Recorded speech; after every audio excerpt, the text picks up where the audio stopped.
இன்றைய தியானம். இயேசு அவளை நோக்கி, நீ விசுவாசித்தால் தேவனுடைய மகிமையை காண்பாய் என்று நான் உனக்கு சொல்லவில்லையா என்றார். யோவான் 11:40. ஆண்டவரும் இரட்சகருமாகிய இயேசு கிறிஸ்துவின் நாமத்தினாலே இந்த காலை வேளையிலே இன்றைய தியான நிகழ்ச்சியின் வாயிலாக உங்கள் ஒவ்வொருவரையும் சந்திப்பதில் நான் கிறிஸ்துவுக்குள் மிக்க மகிழ்ச்சி அடைகிறேன். பிரியமானவர்களே, ஆண்டவராகிய இயேசு கிறிஸ்து மார்த்தாள் இடத்திலே இந்த வார்த்தை கூறுகிறார். நீங்கள் யோவான் 11ஆம் அதிகாரம் துவக்கத்திலிருந்து வாசிச்சுட்டு வந்தீங்கன்னு சொன்னால், ஆண்டவராகிய இயேசு கிறிஸ்து எவ்வளவாய் மார்த்தாள், மரியாள், லாசர் அவர்கள் குடும்பத்தை சிநேகித்திருந்தார் என்று சொல்லி அறிந்து கொள்ள முடியும். இந்த 11ஆம் அதிகாரம் யோவானில் முதல் வசனத்திலேயே நம்ம வாசிக்கிறோம், இந்த லாசரு வியாதிப்பட்டு இருந்தான் என்று சொல்லி. 3ஆம் வசனத்தில், ஆண்டவரே நீ சிநேகிக்கிறவன் வியாதியாக இருக்கிறான் என்று சொல்ல அவரிடத்துக்கு ஆள் அனுப்பினார்கள் என்று பார்க்கிறோம். 4ஆம் வசனத்தில், இயேசு அதை கேட்ட பொழுது இந்த வியாதி மரணத்துக்கு ஏதுவாய் இராமல் தேவனுடைய மகிமை விளங்குவதற்கு ஏதுவாய் இருக்கிறது, தேவனுடைய குமாரனும் அதனால் மகிமைப்படுவார் அப்படின்னு சொல்கிறார். வந்து அந்த அதிகாரத்தில் வாசிப்பீர்கள் என்று சொன்னால், வியாதியாக இருக்கிற லாசரு மரிச்சிட்டான், அவனை கல்லறையில் அடக்கம் பண்ணிட்டாங்க. இப்போ 23ஆம் வசனத்துலேருந்து வாசிங்க. இயேசு மார்த்தாள் கிட்ட பேசுகிறார். மார்த்தாளும் இயேசுவும் பேசிக்கிட்டு வராங்க.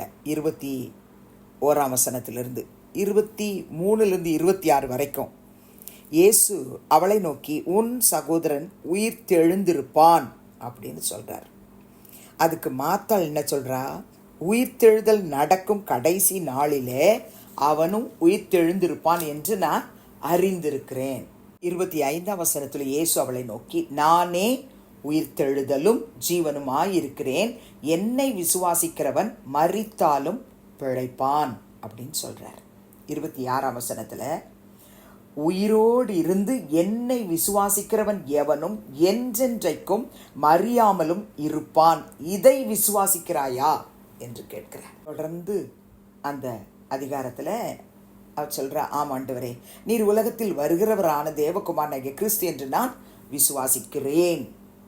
இந்த காரியத்தை சொன்ன பிறகு மார்த்தாள் போய் தன் சகோதரியாகிய மரியாளை ரகசியமாக அழைச்சு, போதகர் வந்திருக்கிறார், உன்னை அழைக்கிறார்னு சொல். அவள் அதை கேட்ட உடனே மரியாளுடைய ரியாக்ஷன் பாருங்க, சீக்கிரமாக எழுந்து அவரிடத்தில் வந்தாள். இயேசு கிறிஸ்துவை அவங்க சந்திக்கிறாங்க, பேசுகிறாங்க. பிறகு நீங்கள் அப்படியே 32லேருந்து வாசிச்சிங்கன்னு சொன்னால், இயேசு இருந்த இடத்தில் மரியாள் வருகிறாள், அவரை பார்க்குறா, அவர் பாத்தில் விழறா. ஆண்டவரே நீர் இங்கே இருந்தீரானால் என் சகோதரன் மரிக்க மாட்டான் என்றாள். அவள் அழறத, அவளோடு கூட வந்த யூதர்கள் அழுகிறத இயேசு பார்க்குறார். கண்டபோது ஆவியில் கலங்கி துயரமடைஞ்சு, அவனை எங்கே வச்சிருக்கிறீங்கன்னு கேட்குறார். ஆண்டவரே வந்து பாருன்னு சொல்லி அவரை கூட்டிகிட்டு போகிறாங்க. இயேசு கிறிஸ்து எவ்வளவாய் அவனை சிநேகித்தார் அப்படின்னு சொல்லி யூதர்கள் பேசிக்கிறாங்க. பிரியமானவர்களே, அங்கே வர்றாரு, கல்லை எடுத்து போடுங்கன்னு சொல்கிறாரு. மரித்தவனுடைய சகோதரியாகிய அந்த மார்த்தாள் இயேசுவை பார்த்து ஒரு வார்த்தை சொல்கிறாங்க. 39ஆம் வசனம், ஆண்டவரே இப்பொழுது 4 நாளாயிட்டே, புதைச்சி அடக்கம் பண்ணி 4 நாளாயிட்டே, நாருமே. அப்போ இயேசு அவளை பார்த்து சொல்கிறாரு, நீ விசுவாசித்தால் தேவனுடைய மகிமை காண்பாய் என்று நான் உனக்கு சொல்லவில்லையா? 4 நாள் ஆயிட்டே, நாருமே. என்னுடைய வாழ்க்கையில் இத்தனை வருஷங்கள் ஆயிற்றே, இத்தனை மாதங்கள் ஆயிற்றே, இத்தனை நாட்கள் ஆயிற்றே, கர்த்தாவே இந்த காரியம் நிறைவேறுமா? மூடி போட்டாச்சே, இந்த காரியம் முடியுமா? இந்த காரியம் நடக்குமா? அப்படிங்கிற ஒரு கலக்கத்தோடு கூட நீங்கள் இருந்தீங்கன்னு சொன்னா, இயேசு சொல்கிறார், நீ விசுவாசித்தால் தேவனுடைய மகிமை காண்பாய். மகளே, மகனே, விசுவாசித்தால் தேவனுடைய மகிமையை காண்பாய். அங்கு மகிமையை கண்டார்கள். பிரியமானவர்களே, மரித்த லாசரு வெளியே வந்தான். நீங்கள் ரோமர் 4ஆம் அதிகாரம் 17 25 வரை உள்ள வசனத்தை வாசிங்கன்னு சொன்னால், நீங்கள் நம்முடைய விசுவாசத்தின் தகப்பனாகிய ஆபிரகாமை குறித்து அப்போஸ்தலனாகிய பவுல் எழுதி வைத்திருக்கிறார். அநேக ஜாதிகளுக்கு உன்னை தகப்பனாக ஏற்படுத்தினேன் என்று எழுதியிருக்கிறபடி அவன் தான் விசுவாசித்தவருமாய் மரித்தோரை உயிர்ப்பித்து இல்லாதவைகளை இருக்கிறவைகளைப் போல அழைக்கிறவருமாய் இருக்கிற தேவனுக்கு முன்பாக நம்ம எல்லாருக்கும் தகப்பனானான் ஆரம்பிச்சு 19ஆம் வசனத்தில் அநேக ஜாதிகளுக்கு தகப்பனாவதை நம்புகிறதற்கு ஏதும் இல்லாதிருந்தும் அதை நம்பிக்கையோடே விசுவாசித்தான். 19ஆம் வசனத்தில் விசுவாசத்தில் பலவீனமாய் அவன் இருக்கலை. அவனுக்கு 100 வயசு, மனைவிக்கு 90 வயசு. ஆனாலும் சரீரம் செத்து போனதை, சாராளுடைய கற்பம் செத்து போனதை எண்ணாது இருந்தான். 20ஆம் வசனம் வாக்கு தத்தத்தை குறித்து அவன் அவிசுவாசமாய் சந்தேகப்படலை.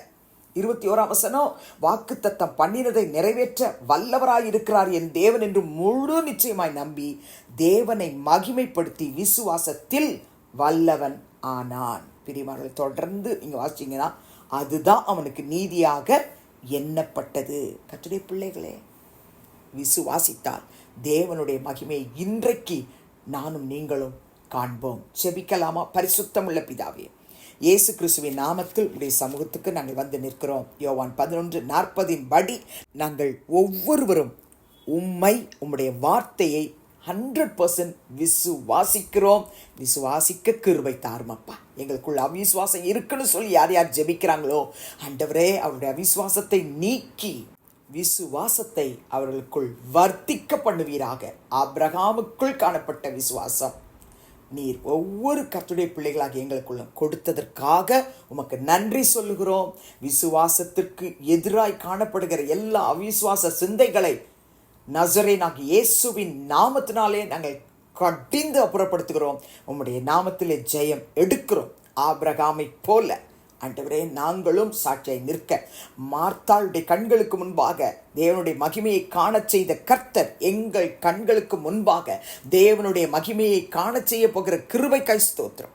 துதி கன மகிமையை உமக்கு செலுத்துகிறோம். இயேசுவின் நாமத்தில் வேண்டிக் கொள்ளுகிறோம் பிதாவே, ஆமென். கிறிஸ்துவுக்குள் பிரியமானவர்களே, இந்த நாளிலே கர்த்தர் தாமே உங்களோடு கூட இருப்பாராக, உங்களை ஆசீர்வதிப்பாராக, உங்களை நடத்துவாராக. ஆமென்.